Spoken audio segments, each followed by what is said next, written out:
Most people don't waste money on tech because they're careless. They waste money because they're anxious. Anxious about buying the wrong thing or about being limited a little bit later on in life. I was also anxious about getting the cheaper option. So you find you just sort of upgrade just in case. This video is about a smarter way to upgrade. One that reduces regret, avoids overbuying, and actually fits with real life. Not, critically, by chasing specs, but by asking better questions of ourselves. I should really tell you where this perspective has come from. I've worked as a product manager for the last 10 years or so in one of the biggest companies in the world, inside consumer tech and digital products. So I'm a certifiable, genuine tech nerd, and I absolutely love technology.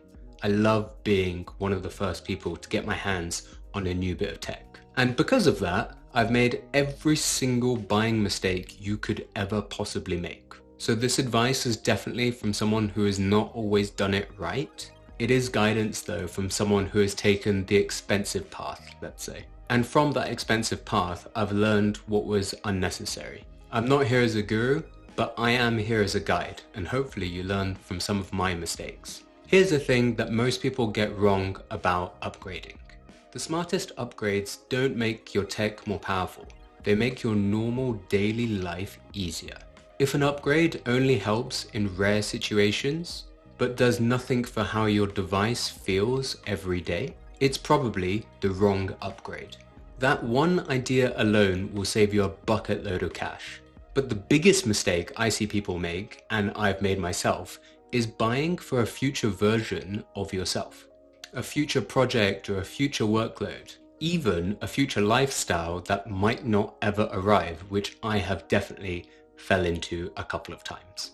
I might edit videos, or I might shoot some pictures and I might edit them later, so I definitely need that expensive computer. The smart upgrades are not about preparing for the extremes. They are about raising the floor of your current experience though, not the ceiling of what's possible. And once you understand that, upgrading becomes cheaper, more confident, and calmer. Why most upgrades go wrong?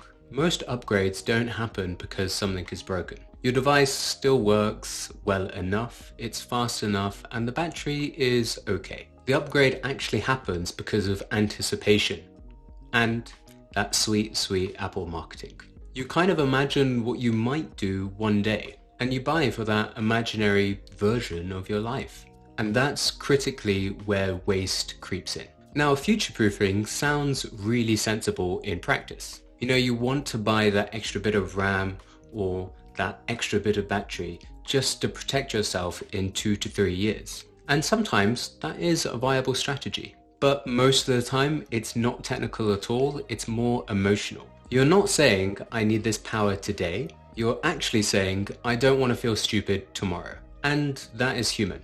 But it's also how you pay for stuff that you don't need. Take Apple MacBooks, for example. Before the M5s, everything shipped with 8 gigs of RAM. And mostly for everyday use, 8 gigs is absolutely fine. But you could spend the extra, I think $400 it was, and get 16 gigs of RAM, which not that many people actually need. Only if you're really video editing and stuff like that, you'd actually need it. But here is the mistake that drives almost every bad upgrade. People buy for the maximum they might ever need, instead of simply just asking, what is the minimal that comfortably supports my life and the way that I use my tech? They make every day smoother, not rare edge cases possible. And most of the time when you do have those rare edge cases, there are always workarounds.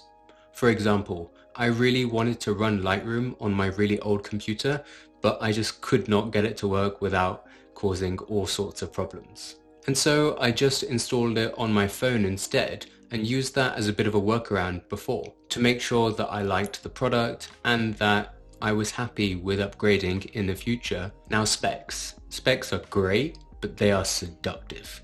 They're fab because they feel really objective. You can see from year 1 to year 2, it's got 20% more powerful or whatever it might be. Numbers feel safe. Numbers feel reassuring, especially if you're anything like me. But most specs describe potential, not reality. Like the expected battery life that you actually see inside any of the mobile phone stores, that's never actually what you get. What actually matters day to day is consistency, reliability, and a lack of friction. You just want confidence using your device every day if you have to. And none of those things show up clearly on a spec sheet. Here is the question that you should all start with. What is slowing me down today? Not what's the best, what's the most powerful, what is the most visually striking design, but where do I hesitate? Where do I wait? And where do I get annoyed? Those answers will point you to the correct upgrade to make, far more accurately than specs ever will. The smartest upgrades are ones that remove friction that you used to feel every day. That could be battery anxiety, fan noise, wake up speed, installed speed, write speed. It could be a whole bunch of different things. A big one for me recently was weight of the actual device, so I could transport it around really easily. If an upgrade doesn't remove a real irritation, then it is probably not worth it. And after people overbuy, something really comical happens, especially to me. You don't regret it loudly, but you do rationalize it quietly in your mind. You say things like, it will last longer, or I'll grow into it. I've said it's better safe than sorry in my mind so many times. And it is sometimes true, but often it's just you trying to comfort yourself. And this is why tech regret doesn't look so dramatic. It just kind of looks like quiet acceptance. Now what I found is just good enough tech often ages better than you'd think. The ones that are just above the flaw that you really need in your life, because the expectations are completely realistic. So those small flaws don't really bother you because you know what you purchased that particular item for. The performance feels fairly consistent, and the satisfaction I found personally lasts much longer. And if it doesn't, it's often much cheaper than the alternative, so you really don't feel that bad about it. Overpowered tech raises your expectations by quite a bit, and those high expectations, they create dissatisfaction. Here is my rule that filters out most of the bad tech upgrades I've made. If you cannot name the exact problem that this tech is gonna solve, don't buy it. Not a vague future problem, a real problem that is present in your life right now. If you can name it clearly, upgrade with confidence. You have my blessing. And one last thing you can ask yourself is this: would I be happy with my choice if my daily use never changed? If the answer is no, you're probably buying anxiety relief, not value. So this video is not really about buying less tech. It's about buying once and then stopping that mental spiral. Often the best upgrades will actually disappear into your life effortlessly and lets you stop thinking about tech upgrades for a while or altogether. It's not minimalism, it's maturity.